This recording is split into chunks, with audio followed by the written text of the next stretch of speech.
Dito guys, nakipag 1v1 sa akin yung ex kong si Christian. Sabi niya sa akin, pag natalo kita, makikipagbalikan ka na sa akin. Huh? Sabay sabi ng ganto, I want you back kasi lumalyo. Hoy, parang ewan.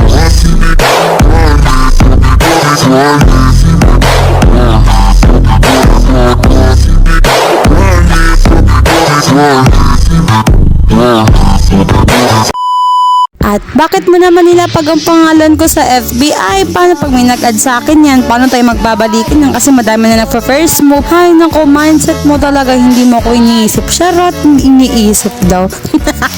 Pero bakit ngayon todo invade ka na? Dati di ka naman nang i-invade sa akin ng ganyan. Siguro gustong gusto mo talaga ako makuha, no? Sa bagay, halata naman sa galaw mong yan. Habulin mo ko. Lato di ako nahabol. Okay lang. I'm fine. Hay nako, ang sakit mo. Miss na kita. Ay, kaya pala ako natatalo kasi dinadaan mo sa mga paganyan mong challenge, ha? Huy, sabi na, kaya ako natatalo.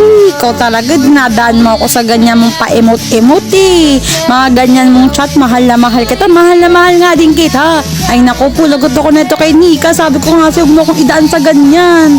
Ay nako, sabay-sabi ng will you be my girlfriend again? Siyempre, yes!